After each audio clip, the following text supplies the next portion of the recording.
Hello and welcome to a very personal edition of Witness. I'm Raghi Omar.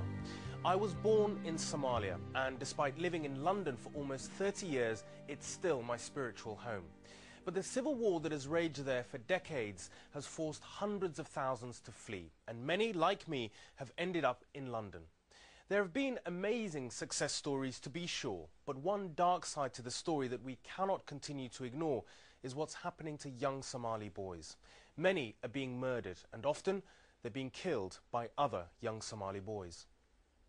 I wanted to find out what has gone wrong, why these children are lured into crime and gang life, easy money and an early death, and why we Somalis haven't faced up to it. But the film is not only about the kids, it's about the previous generation too, the elders, whose hearts and minds never truly left Somalia. Lost Boys. September 2007 in London. Today, a father is doing the most terrible thing a parent can do.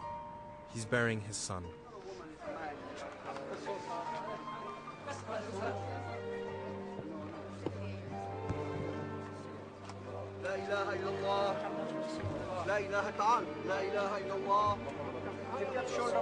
Put your shoulder underneath. Follow me, please.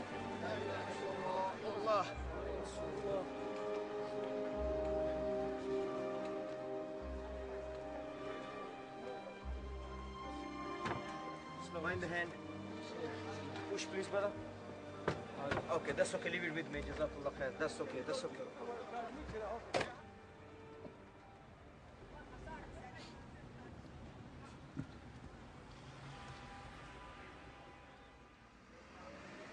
In Camden, it was a mother who had to endure the pain of burying her son. Local student Maher Osman was setting off for home when he was murdered in January 2006. Maher Osman was only a day away from turning 19, and he was standing at this bus stop just behind me. A gang of Somali boys had come to this area out to avenge an attack on one of their own, and they wanted to get their hands on any Somali boy. And they found Maher, and they attacked him with a viciousness that was just horrific. How many more? They died. Every day they died, I tell you. Every day. Because they very dangerous, I tell you. Maher's mother, Asha, lives in a part of Camden which has seen a marked rise in Somali gang violence in recent years. Asha, what happened to Maher on the night that he was killed? He's walking around the bus stop. 10 o'clock, he want to go home. And they saw the Somali boys. 40 of them, they attacked one boy. Why do you think 40 Somali boys with arms would be randomly looking for another Somali boy? Somali boys. Imagine. What's led to that kind of situation? I don't know. The man witness, an Englishman, he said, I never saw that violence, that people.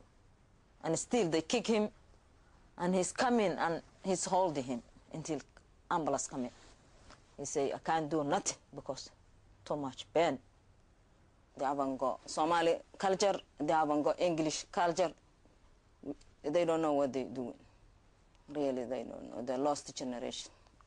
Asha, can you describe what kind of boy Maher was? A caring boy, kind.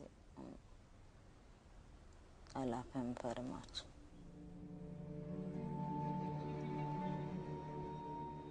Woolwich has also seen a rise in Somali gang violence.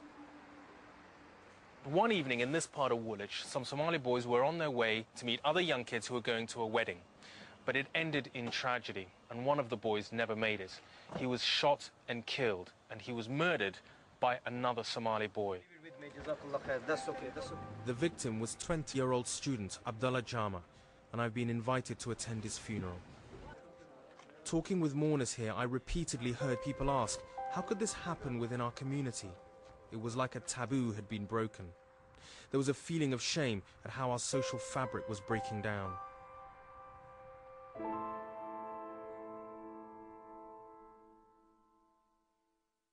Back at Musa Chamat's house after the funeral, I discovered that he too was deeply affected by the breakdown of traditional Somali values. And what was your reaction when you heard it was a Somali boy who shot your son? It was very shocking when I heard it was a Somali boy who pulled the trigger. What they told me, the Somali boy shot him, it became unbelievable. It was a double blow.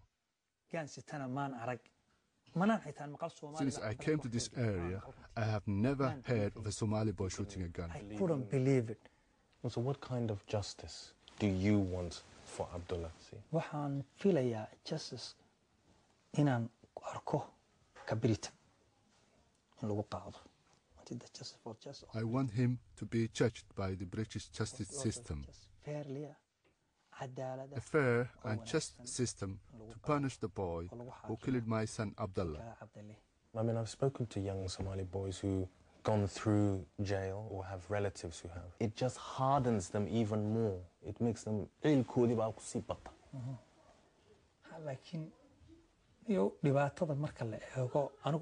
don't believe that the government or the police are responsible for their problems. I don't believe the Somali elders have taken a tough stand on these issues. That's why Somali youngsters are increasingly in prison.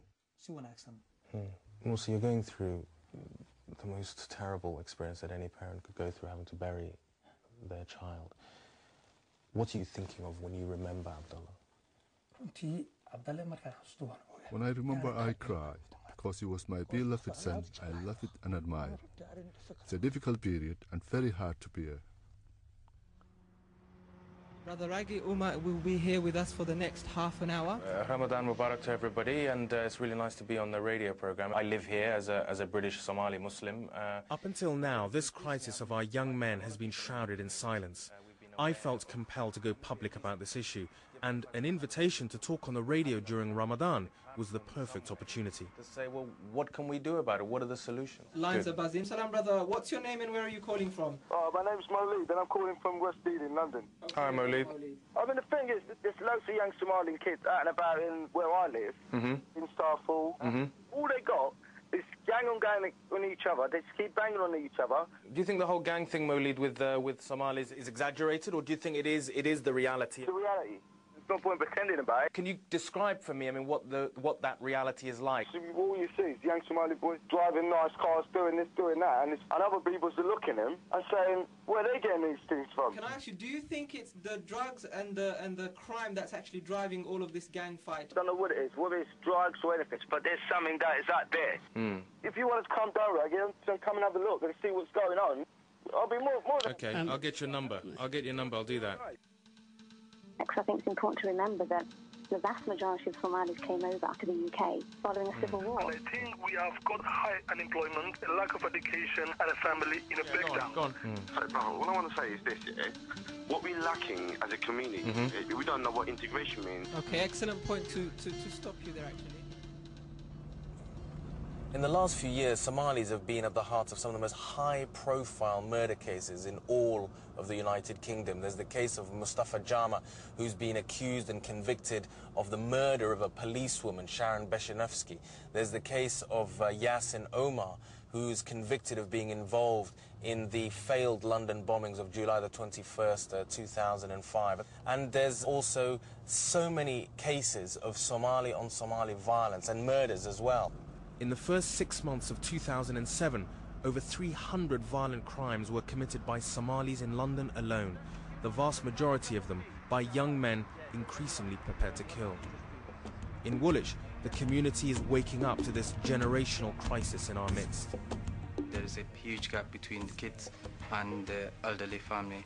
There is a huge gap. When it comes to kids, they got their own world. The generation gap, yeah. I mean, even within my family, you know, they never really mentally unpacked when they came here. You know, they came, but everything was still back in Somalia. You know, the suitcase was still closed, you know, packed tight, yeah. But, you know, you were really disciplined, you know, and the elders and families did that, you know. But it's just not the case. There's a confidence about a younger generation, which never used to be the case. There's no guidance. There isn't anyone you can look up to. I mean, it's very difficult to say anything when you see about 4 or 5 or 6 year old kids taking drugs from their older brothers, cousins, or friends, and taking to the cars and selling them and collecting money back. It's an exclusive thing for the Somali community. How do you wherever feel you about go, it? How does it everywhere. make You feel sick. You feel like, dying. There's nothing you can do. Nothing is called to be too late. I believe it has to come from us as a community. If the council is not helping you, how's that?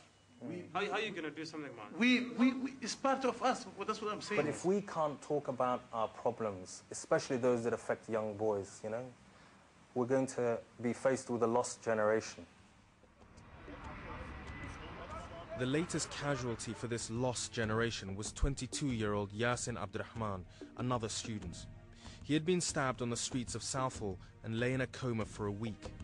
He died on September the 11th, 2007.